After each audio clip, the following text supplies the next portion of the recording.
નમસ્કાર, જય શ્રી કૃષ્ણ, રાધે રાધે. મિત્રો, ઘણી વખત આપણા શરીરની અંદર માની લો કે નાની મોટી બીમારીઓ થાય તો એને આપણે ટૂંક સમય માટે દૂર કરી શકીએ છીએ. પણ માની લો કે આપણા શરીરની અંદર જે લોહી છે એની અંદર વધઘટ થઈ, માની લો કે લોહીનું પ્રમાણ ઓછું થઈ ગયું, તો એનો આપણે વધારો કઈ રીતના કરી શકીએ, અથવા તો લોહીની અંદર શુગર લેવલ વધી જાય તો એને આપણે કંટ્રોલમાં કઈ રીતના રાખી શકીએ. અને શુગર લેવલ જો કંટ્રોલની બહાર જાય તો આવનાર સમયની અંદર માની લો કે આપણે યુવાન હોય તો એને આપણે કંટ્રોલ કરી શકીએ, અને જે કંઈ તકલીફ થાય શુગર લેવલને કારણે એને પણ આપણે કાબૂમાં રાખી શકીએ. પણ જ્યાં સુધી આપણે યુવાન હોઈએ છીએ ત્યાં સુધી એને આપણે કંટ્રોલ કરી શકીએ, સહન પણ કરી શકીએ. પણ વૃદ્ધાવસ્થા થાય તો આપણને ખૂબ તકલીફ પણ આપણને ભોગવવી પડી શકે. તો આજના વિડીયોની અંદર આપણે એ જ માહિતી મેળવશું કે લોહીની અંદર કોઈક ને કોઈક અંશે ઇન્ફેક્શન થયું, બગાડ થઈ, શુદ્ધતા હોવી જોઈએ એ ના થાય તો કેટલી તકલીફ આપણને ભોગવવી પડી શકે, અને એની પાછળના કારણો કયા હોઈ શકે, એની પાછળની આપણે લાપરવાહી કઈ હોઈ શકે, એના વિશે પણ આપણે થોડા ઘણા જાણકારી રાખવી જરૂરી છે. તો જ એની અંદર આપણે એનો ખૂબ સરળતાથી અને સચોટ રીતે એનો ઉપચાર આપણે કરી શકીએ. તો આ વિડીયો ખૂબ ધ્યાનપૂર્વક જોઈ લેજો, અને કદાચ તમારા મિત્ર વર્તુળની અંદર, તમારા પરિવારની અંદર કોઈક વ્યક્તિને લોહીની અંદર કોઈક ને કોઈક અંશે તકલીફ થતી હોય તો આ વિડીયો પણ શેર કરજો, જેથી કરીને આપણે આયુર્વેદિક ઔષધિનો ઉપયોગ કરી શરીરને અનુકૂળ, શરીરને મેચ થાય એવી આયુર્વેદિક ઔષધિનો ઉપયોગ કરી અને લોહીની અંદર જે કંઈ તકલીફ થઈ રહી છે એમાંથી આપણે છુટકારો મેળવી શકીએ. તો ઘણી વખત આપણે જાણીએ પણ છીએ અને પ્રેક્ટિકલી અનુભવ પણ કરી રહ્યા છીએ, આપણે નજર સામે પણ જોઈએ છીએ કે નાની ઉંમરના વ્યક્તિઓને પણ લોહીની અંદર બગાડ થઈ રહ્યો છે. તો એની પાછળના કારણો કયા હોઈ શકે એનો તો આપણે સૌને પ્રેક્ટિકલી અનુભવ તો થઈ પણ રહ્યો છે. તો એ બાબતે આપણે વાત નથી કરવી, પણ હવે ફક્ત લાપરવાહી આપણે કઈ કરી ચૂક્યા છે જેથી કરીને આપણા લોહીની અંદર આપણે સમય ચાલીને લોહીને આપણે વિશુદ્ધ કરી રહ્યા છે, એની અંદર બગાડ થઈ રહ્યો છે, એ બાબતે આપણે લાપરવાહી કરી રહ્યા છીએ. તો ખાસ કરીને સૌથી પહેલાં તો આપણો જે જીવનશૈલી છે એ બેઠાડું હોય, સ્થૂળતા હોય, અને બીજું કે ઘણી વખત કેન્સરની તકલીફ થઈ શકે, અથવા તો આનુવંશિક કારણો પણ હોય તો પણ આપણા લોહીની અંદર ઇન્ફેક્શન સમય જતાં આવી શકે. શારીરિક નિષ્ક્રિયતા હોય તો પણ એ સમસ્યા આવી શકે, અથવા તો કેન્સરની સમસ્યા હોય તો પણ આપણા લોહીની અંદર બગાડ થઈ શકે, અથવા તો માની લો કે એવો સમય થાય, એવી ઘટના આપણા શરીર સાથે સર્જાય, આપણા જીવનશૈલી સાથે સર્જાય અને મોટી સર્જરીનો જો એવો સમય આવી જાય તો પણ આપણા લોહીની અંદર ગાંઠો બની જતી હોય છે. તો માની લો કે લોહીની અંદર ગાંઠો બની જાય તો કેટલી તકલીફ આપણને ભોગવવી પડી શકે. માની લો કે જે લોહીનું જે રક્ત પરિભ્રમણ છે એ ઓછું થઈ જાય તો કેટલી તકલીફ આપણને આપી શકે. આપણા દરેક અંગો મિત્રો એટલું કામ કરી ના શકે, દરેક અંગ સુધી લોહી પહોંચી ના શકે, એટલે જે અંગ સુધી લોહી પહોંચી ના શકે એ અંગ નિષ્ક્રિય થઈ જાય અને આપણને તકલીફ આવી શકે. હવે બીજું એ છે કે રક્ત પ્રવાહ ધીમો હોય, અથવા તો આપણા શરીરનું વજન વધારે હોય તો પણ એ તકલીફ આપણને આવી શકે, લોહીની અંદર ગાંઠો બની શકે. અને ઘણી વખત આપણા શરીરની અંદર આપણે 1 વર્ષે 2 વર્ષે આપણે રિપોર્ટ પણ કરાવીએ છીએ કે લોહીનું આપણે રિપોર્ટ કરાવીએ તો એની અંદર કોઈક ને કોઈક અંશે 1-2 પોઈન્ટ માઇનસ પોઈન્ટ આપણને જોવા મળી શકે. તો એ છે મિત્રો, એક તો શ્વેતકણ અને બીજા છે રક્તકણ. તો એ જે શ્વેતકણ અને રક્તકણની અંદર ઘટાડો થાય તો એનું આપણે કઈ રીતના રિકવરી મેળવી શકીએ એનું પણ આપણે ખાસ જાણકારી રાખવી જરૂરી છે.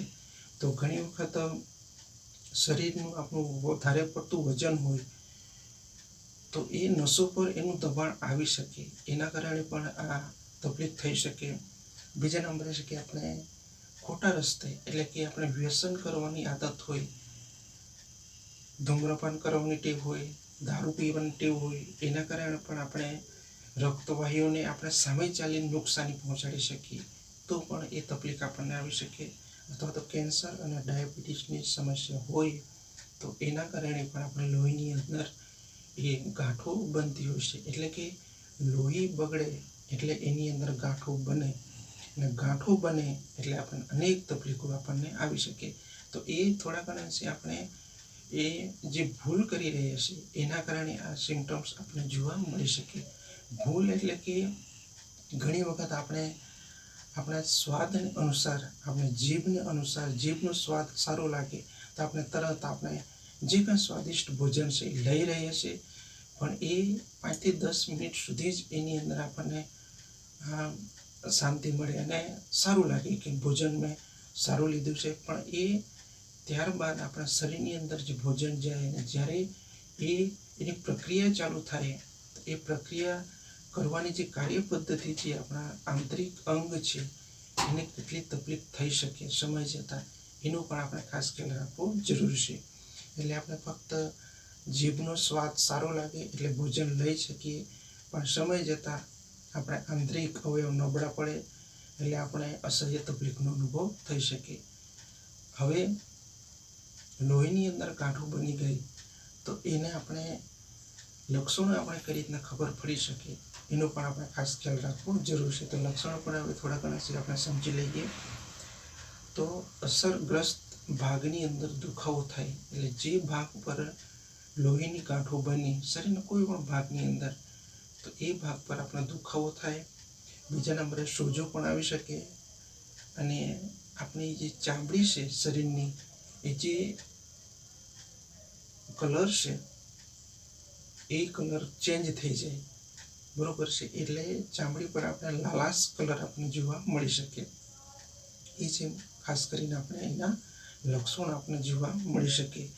અને ચામડી આપણે ગરમ થાય એટલે કે એનું તાપમાન પણ વધી શકે, અને ખાસ કરીને શ્વાસ લેવામાં આપણને તકલીફ ભોગવવી પડી શકે.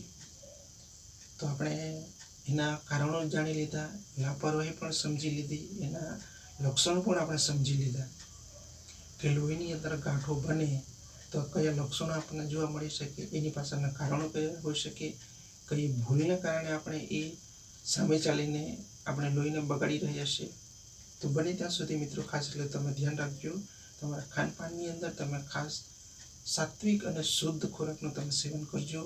હા, બને ત્યાં સુધી તમારી ઈચ્છા અનુસાર હોય, તમારું મન કરે 1 મહિને 2 મહિના સુધી તમે હોટલની અંદર એનું ભોજન તમે કરી શકો, કોઈ વાંધો નથી. પણ તમે કન્ટિન્યુ જો એની આદત જો રાખશો તો તમે યુવાન હશો તો તમને કોઈ તકલીફ થશે નહીં, પણ સમય જતાં આપણું શરીર ધીરે ધીરે કરીને નબળું પડશે, એટલે શરીરના દરેક અંગનું જે કાર્ય છે એ ધીમું થઈ જાય, અને આપણે ઓલરેડી આગળ વધી ચૂક્યા છીએ. તો માની લો કે આપણા શરીરની અંદર એન્ટ્રી થઈ ચૂકી છે અનેક રોગોની, એનો આપણે ખાસ ખ્યાલ રાખવો જરૂરી છે.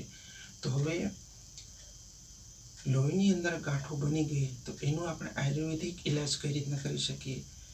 તો અત્યારના સમયની અંદર આપણે સૌ જાણીએ છીએ કે કોઈ પણ નાની મોટી બીમારી આપણા શરીરની અંદર થાય તો એના માટે તમામ ઔષધિઓ અથવા ગોળીઓ આપણને મળી શકે. એટલે આપણે સીધા ડૉક્ટર પાસે જઈએ, સલાહ લઈએ અને આપણે ગોળીઓનું સેવન કરીએ, પણ ઘણી વખત આપણને એનો ખ્યાલ હોતો નથી કે મારા શરીરની પ્રકૃતિ કઈ છે, એને અનુસંધાને એ ગોળીઓ જે આપણે લઈએ તો એ મેચ થાય અને એ બીમારી ટૂંક સમયમાં, એટલે માની લો કે 1 થી 2 દિવસની અંદર નાની મોટી બીમારી હોય તો એ દૂર થઈ શકે. પણ શરીરને મેચ ન થાય, શરીરની પ્રકૃતિ અલગ હોય અને બીજી તરફ આપણે આ ગોળીઓ લઈએ તો સમય જતાં ટૂંક સમય માટે આપણને રાહત મળી શકે, પણ આવનારા સમયની અંદર એનું રિએક્શન વધી શકે, ડબલ તકલીફ આપણને ભોગવવી પડી શકે. તો ખાસ એટલું આપણે આયુર્વેદના નિયમ અનુસાર આપણે શરીરની પ્રકૃતિનો પણ આપણે ખાસ ખ્યાલ રાખવો જરૂરી છે.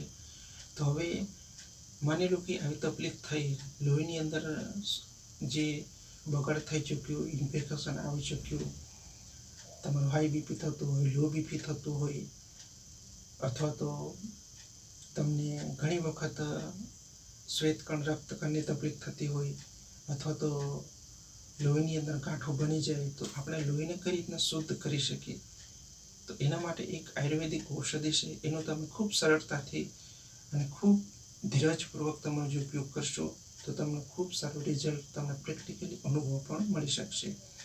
તો લોહીની ગાંઠો દૂર કરવા, એને વિખેરવા માટે એક ખૂબ આયુર્વેદિક ઉત્તમ એક ઔષધિ છે, એ છે મિત્રો કાચનાર.